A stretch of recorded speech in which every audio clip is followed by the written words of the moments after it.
Hola, ¿qué tal? Pues bienvenidas, bienvenidos todos aquí a la sección de Ciencias Sociales. Soy el profesor Gerardo y hoy veremos la Segunda Guerra Mundial, parte 2.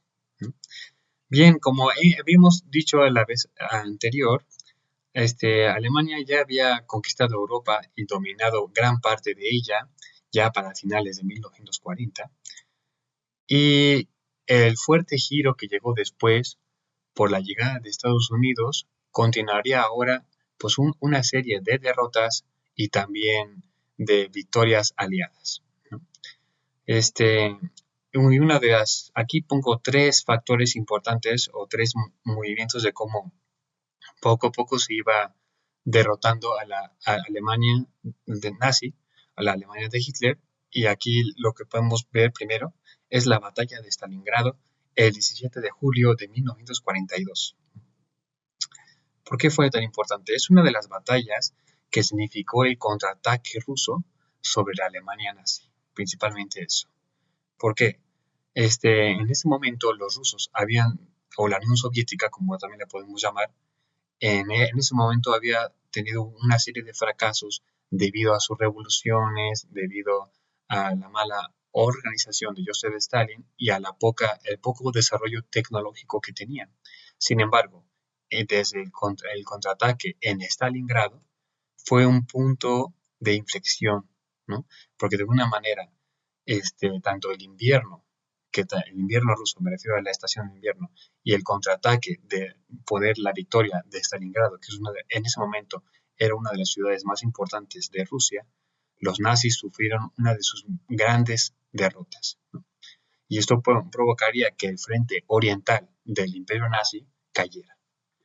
Y poco a poco la potencia de la Unión Soviética iba retomando terreno perdido.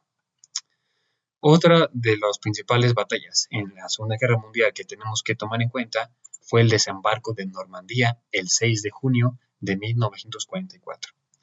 ¿Y qué es? Principalmente fue una invasión de los aliados en las playas de Normandía, es decir, el norte de Francia, y de cómo fue algo sin precedentes. Aquí yo les pongo un mapa de cómo aquí podemos ver cómo las fuerzas de Estados Unidos, ¿no?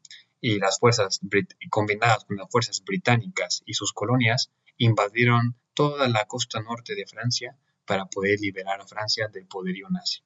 A pesar de que los alemanes se atrincheraron y tuvieron muchas fortificaciones alrededor de la playa Omaha, por ejemplo, o la playa Utah, Gold o Juno, estas fueron tomadas con relativa facilidad por los aliados.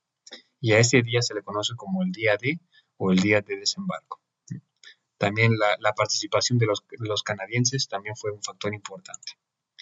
Bien, y esto provocaría, al fin y al cabo, ya el avance de los aliados con la liberación de Francia el 22 de marzo de 1945, que poco a poco los aliados ya se iban acercando al territorio alemán original, ¿no? Y tanto del flanco occidental de Alemania y que era dirigido principalmente por Estados Unidos, y el flanco oriental donde la Unión Soviética iba tomando terreno. Así que los alemanes poco a poco estaban siendo acorralados. Otro de los factores que también no es menos de mencionar fue la resistencia que existió en Europa. A pesar de que los alemanes controlaron Europa durante 4 años, realmente el movimiento de la resistencia fue un papel fundamental, ¿no? La resistencia de los países ocupados. Por ejemplo, hablo de los partisanos en Francia, o también de los partisanos de origen alsacio, belga, todas de una manera tuvieron un factor también, porque eran focos de inteligencia para las potencias, el espionaje, etcétera.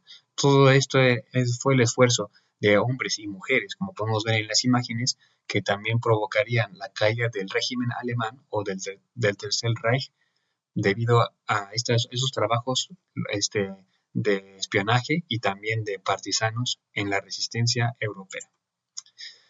Algo que también, uno de los temas que es importante también de mencionar es el holocausto, ¿no?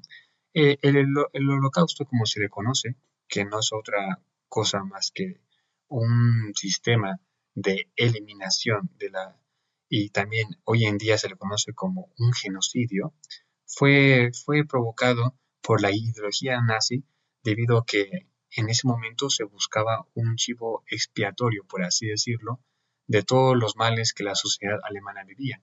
Y los principales filósofos de origen nazi se orientaron todo ese odio hacia un sector extranjero. Y en este momento, pues fue los judíos, provocando muchos campos de concentración donde se reunían esas personas de religión judía, aunque no solamente en los campos se concentraban los judíos, sino también otras minorías que no encajaban con el régimen alemán. Homosexuales, por ejemplo, personas de distinto pensamiento por ejemplo, personas que apoyaban la república, republicanos, personas de otros pensamientos filosóficos opuestos como comunistas, como incluso marxistas, etcétera, ¿no? Incluso también católicos, etcétera. Personas que no estaban de acuerdo con el régimen totalitario eran concentradas en esos campos, obligados a trabajar, o también le hacían experimentos con ellos, etcétera, ¿no? Todos estos campos de concentración se mantuvieron principalmente en secreto hasta después de que los rusos, los soviéticos o los estadounidenses llegaron a tierras alemanas, pues ya se supo, ¿no? Todos estos campos de concentración y cómo la gente vivía allí. Principalmente esto era para promover la violencia y el poder dentro del régimen totalitario. Bien, también uno de los temas que es importante de analizar es que no solamente la guerra se dio en Europa, sino en otras partes del mundo, como la Guerra del Pacífico. Y aquí podemos ver de que la Guerra del Pacífico continuó porque también Estados Unidos de una manera tuvo la intervención en diferentes islas. Aquí les pongo un mapa porque se enfrentaban a los japoneses. El imperio japonés abarcaba gran parte ya de China, toda Oceanía del norte y obviamente las islas Filipinas y el norte de Australia, Nueva Guinea. Sin embargo, de las batallas más importantes a mencionar, la famosa batalla de Okinawa, de Iwo Jima, de Midway, fueron fundamentales para la victoria de los aliados en el Pacífico contra los japoneses. Y obviamente el uso de las bombas atómicas sobre las ciudades de Hiroshima y Nagasaki, que provocaría que Japón se rindiera. Una de las menciones especiales es del famoso Escuadrón 201 mexicano, que peleó también en las batallas de Okinawa y también de la liberación de Filipinas, que también es importante destacar, ya que este escuadrón especial, entrenado, compuesto por puros mexicanos y entrenado en Estados Unidos, pues llegaría a participar en las diferentes batallas importantes durante el Pacífico. Finalmente, ¿cómo se terminó la guerra? Y las consecuencias. La rendición de Alemania y Japón fue algo fundamental debido a que Alemania ya no podía sostener la guerra en los dos frentes soviético y de Estados Unidos, y obviamente que las bombas atómicas caídas en Japón pues provocaría de una forma oficial la rendición de los países del eje. Aunque los italianos no tuvieron una gran intervención durante ese periodo porque ya Benito Mussolini se había rendido desde antes ante las fuerzas y la derrota en el norte de África, ante las fuerzas británicas. Una de las cosas o de las principales consecuencias que podemos ver de la Segunda Guerra Mundial fue todas las bajas que hubo tanto en los frentes alemanes como en los frentes aliados, la decadencia de Europa, los campos de concentración, las bombas atómicas, donde se demostró que la humanidad pues tenía o tiene la capacidad de destruirse, y entonces esto fue como uno de los grandes parteaguas en la historia de la humanidad, porque eso despertó la conciencia no solamente de los países europeos, sino de todo el mundo, que todavía hoy podemos hacer esa conciencia de cómo en estas guerras pudimos tener pues un fin del mundo, ¿no?